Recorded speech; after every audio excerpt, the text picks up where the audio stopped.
اور آپ لوگوں کے یہاں بار بار ہم لوگ جا رہے ہیں.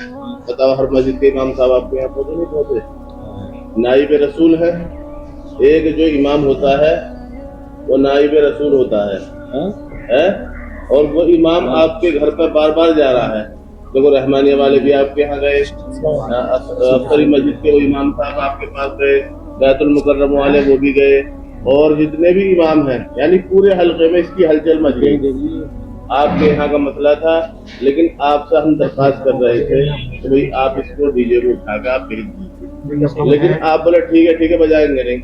لیکن رات کو جب وہاں آواز آتی, اس روز میں چھت پہ چڑھا تو میں نے آپ کو فون کیا تھا میں حافظ صاحب کوئی آواز آ رہی ہے کہیں سے ڈی جے بج رہا ہے. انہوں نے بھی کئی جگہ فون کیے, میں نے بھی کئی فون کیا, یار پتہ نکالو کہاں پر یہ ڈی جے بج رہا ہے. تو دیکھیے یہ چیز آپ ہمارے بھائی ہیں, کوئی آپ الگ نہیں ہیں, اور آپ سے محبت بھی ہے, لیکن ہم اتنا جو کٹھن قدم اٹھا رہے ہیں صرف اس وجہ سے کہ بھئی یہ چیز اس میں جو ہے کنٹرول میں آ جائے اور لوگ جو ہے ڈی جے وغیرہ ان چیزوں کو چھوڑ دیں. بالکل بھائی نکاح کا مسئلہ ہے, دعوت پھر بھی ملنی ہے. آپ ڈی جے بجا کے کھاؤ دعوت, بغیر ڈی جے کے مل جائے گی آپ کو. نکاح ہونا بغیر ڈی جے کے ہو جائے گا, سارے کام بغیر اس کے ہو سکتے ہیں. تو ہمیں کیا ضرورت ہے اتنا ہڑدنگا مچانے کی؟ کیا ضرورت ہے کہ دنیا کے جو نوجوان آ کر ہمارے گھر پہ ہماری بیٹیوں کو اور ہماری ماؤں کو ہماری بہنوں کو تک ہے؟ یہ ہمیں اچھا لگتا ہے؟ بتائیے. کوئی بھی انسان اس کو برداشت نہیں کر سکتا. تو پھر کم از کم وہ چیزیں ختم ہونی چاہیے بالکل. اس لیے بھائی اب یہ ہم وہاں بھی گئے تھے امام صاحب کے پاس, اور ہم یہاں تک کا مسئلہ نہیں, ایک بارات مہاجاری گونڈا وہاں تک ہم ملاقات کر کے آئے. تو ہمیں ہر جگہ قدم اٹھانا ہے اس کا. بودل گولا آبادی میں ایک بارات جا رہی تھی گوشت والی گلی سے, وہ لوگ ضد پہ تھے, لیکن جب ہم وہاں پہنچ گئے لڑکی والے ہمارے فیور میں آ گئے تو پھر وہاں پر وہ کنٹرول ہوا. تو بتائیے اس کام کو پہلی مان لو آپ لوگ.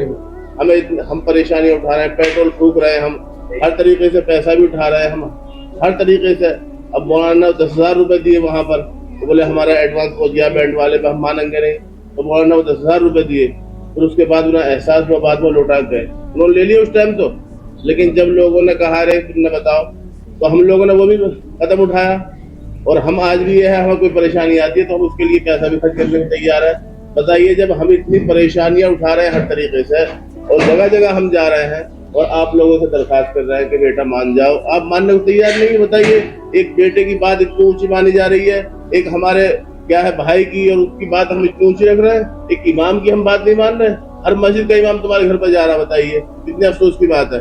ٹھیک ہے انشاءاللہ اس کا عہد کر لیں آپ, اب آئندہ ایسی وہ مت کرنا. اللہ سے سچی توبہ کرتے ہیں, سچی, اور انشاءاللہ آپ لوگ بھی ہمارے ساتھ آئندہ جڑ کر کام کریں گے, اور آپ ہمارا ساتھ دیں بالکل انشاءاللہ.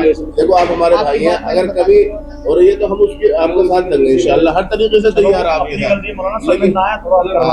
لیکن آئندہ اس کا بالکل آپ ہو, ٹھیک ہے, آپ مسجد میں نکاح اور آئندہ ساتھ دیجیے گا. ہاں انشاءاللہ. تھوڑا سا بس